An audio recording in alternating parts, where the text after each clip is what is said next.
सभी माताओं को मेरा जय श्री कृष्ण। गर्भ में शिशु को हम किस तरह से अच्छी आदतों को बता सकते हैं।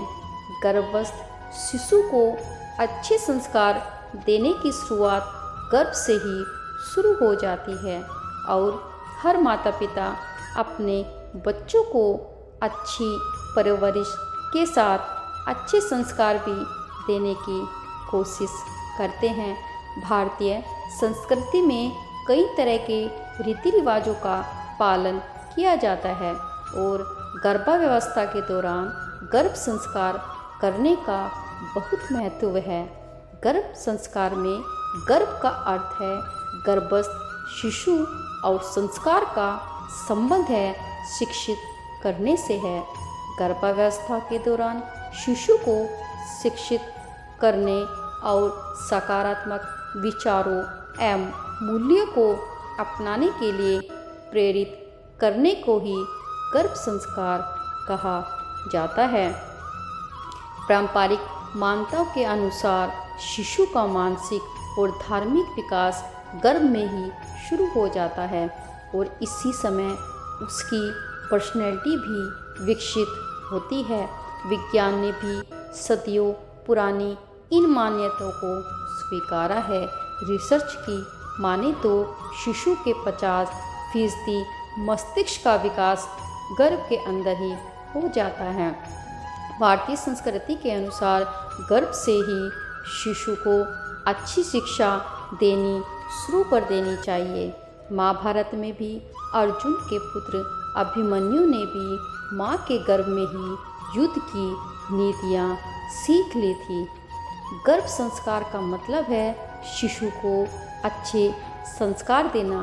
इसकी शुरुआत गर्भाधारण से पहले ही हो जाती है और गर्भावस्था के दौरान एवं स्तनपान के समय भी चलती रहती है। बच्चे के 2 साल का होने तक माता पिता शिशु का गर्भ संस्कार करते हैं। तो किस तरह से हम अपने बच्चे का गर्भ संस्कार कर सकते हैं? तो सबसे पहले है कि आध्यात्मिक किताबें पढ़ें। धार्मिक किताबें पढ़ने पर बच्चे भी इसकी आवाज़ को सुनते हैं।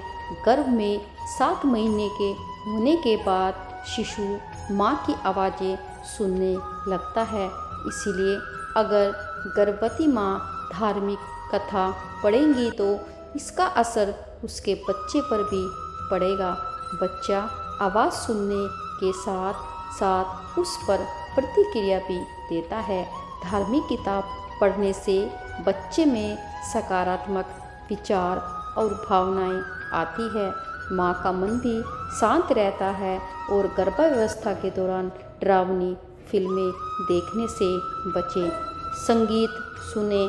अपनी पसंद का संगीत सुनने से माँ को रिलैक्स मिलता है और तनाव में भी कमी आती है।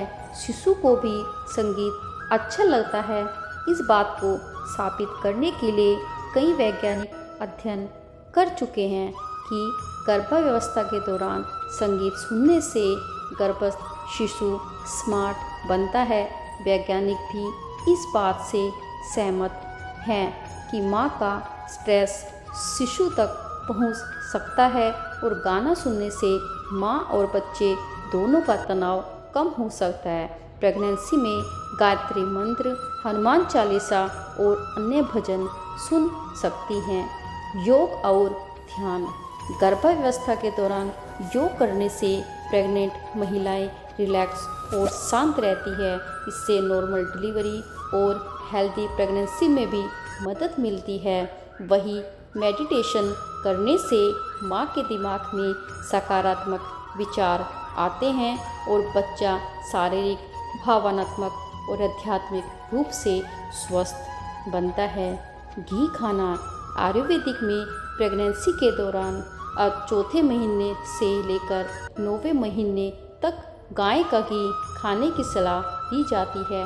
यह शिशु के मानसिक और शारीरिक विकास के लिए लाभकारी होता है और इससे भ्रूण में जन्मजात समस्याएं आने का भी खतरा कम होता है। आयुर्वेद के अनुसार गर्भावस्था में घी खाने से नॉर्मल डिलीवरी की संभावना भी बढ़ जाती है। यदि आप सावधानीपूर्वक जो हमने आपको बच्चे के अच्छी आदतें सिखाने के तरीके बताए हैं, यदि आप उनका ध्यान से पालन करेंगी तो निश्चित रूप से आपके बच्चे का धार्मिक, मानसिक, आध्यात्मिक सभी तरह का विकास संभव हो पाएगा और वो भी श्री कृष्ण जी की तरह, अभिमन्यु की तरह और प्रहलाद की तरह आप तेजस्वी आपके घर में जन्म लेगा। तो ऐसी वीडियो को आगे देखने के लिए चैनल को सब्सक्राइब जरूर कीजिए। तो जय श्री कृष्ण।